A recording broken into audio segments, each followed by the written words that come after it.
Hello, price Lord. எப்படி இருக்கீங்க? சந்தோஷமா இருப்பீங்க நான் விசுவாசிக்கிறேன்.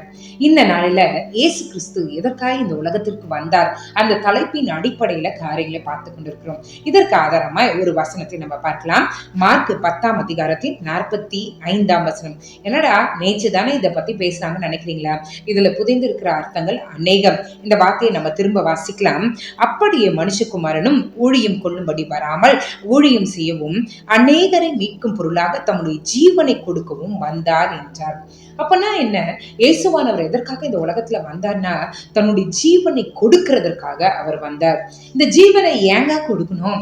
நீங்களும் நானும் அந்த பாவத்தின் அடிமைத்தனத்துல மாட்டி சிக்கி மாளாதபடிக்கு ஆண்டவர் தன்னுடைய சொந்த ரத்தத்தை நமக்காக சிந்தி விலைக்கிரயமாக கொடுத்து அந்த பாவம் என்கிற அந்த மரணத்திலிருந்து நம்ம மீட்கிறதற்காக தன்னுடைய ஜீவனை அவர் கொடுத்தார். அப்ப நீங்க யோசிச்சு பாருங்களேன், ஒரு மனிதன் பிறக்கும் போதே அவன் இருக்கிற நாள் நியமிக்கப்பட்ட விட்டது என்றால் அவனுடைய வாழ்க்கை எப்படி இருக்குங்க? சந்தோஷமா இருக்கும்னு நினைக்கிறீங்களா? கிடையாது. ஆனா கர்த்தர் அதிலே மிகுந்த சந்தோஷமா இருந்தாரா? எதற்காக? நமக்காக அவருடைய சொந்த ஜீவனை கொடுக்கிறதற்காக அவர் மிகுந்த சந்தோஷமாய் அவர் இருந்த காலம் முழுவதும் ஆண்டவருக்கு உண்மையாய் எல்லா காரியங்களையும் அவர் நிறைவேற்றி சென்று விட்டார். இன்றைக்கு அவரை ஃபாலோ பண்ற நம்ம, அவரை விசுவாசிக்கிற நம்மளுடைய வாழ்க்கை, ஐயோ நான் இன்னும் நிறைய நாள் வாழணும், ஐயோ நான் இன்னும் கொஞ்ச நாள் இருக்கணும், நான் இப்படி எனக்கு மரணம் வந்துருமா, எனக்கு கேன்சர் வியாதி வந்துருமா, எனக்கு இது வந்துருமா, அதை வந்துருமா, சும்மா போறதுக்கு வர்றதுக்கு எல்லாம் பயந்துட்டு உட்காந்துட்டு வாழவே முடியாதுங்க.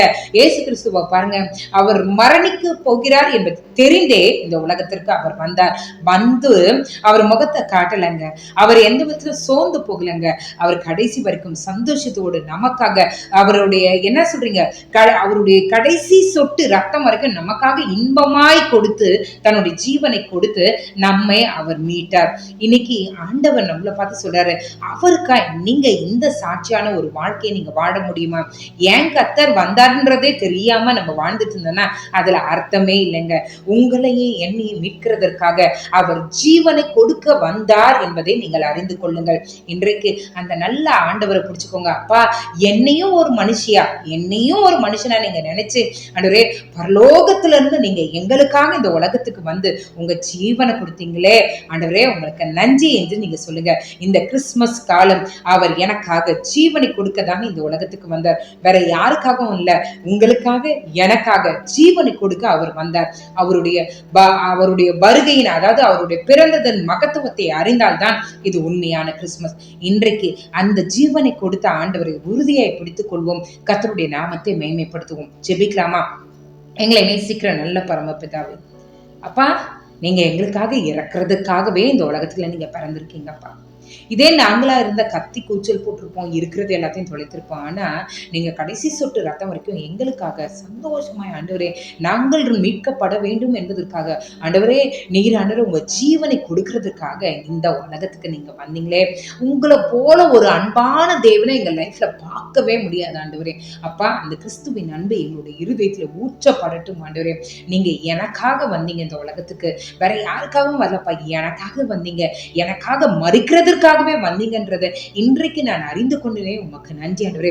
இதை கேட்டுக்கொண்டிருக்க தங்கச்சி, எனக்காக யாரும் இல்லைன்னு நீ நினைச்சிட்டு உட்காந்துருக்கல, எனக்காக பேசுறதுக்கு யாரும் இல்லைன்னு நீங்க நினைச்சிட்டு உட்காந்துருக்கீங்களே, ஆனா கர்த்தர் ஒருவர் உண்டு.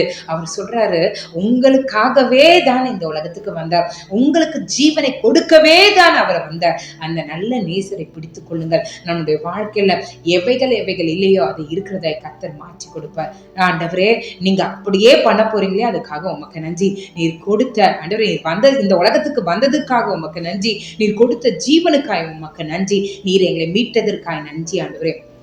அப்பா, உம்முடைய அன்பை ஒவ்வொரு நாளும் நினைத்து ஆண்டவரே, இந்த கிறிஸ்துமஸை அர்த்தமுள்ள கிறிஸ்துமஸாய் நாங்கள் கொண்டாட எங்களுக்கு உதவி செய்யுங்க. காலை எழுந்து உங்க நாமத்தை மகிமைப்படுத்த கிருபை செய்யுங்க. இயேசுவின் மூலம் ஜெபம் கேளும் நல்ல பரமபிதாவே. ஆமென், ஆமென், ஆமென். God bless you.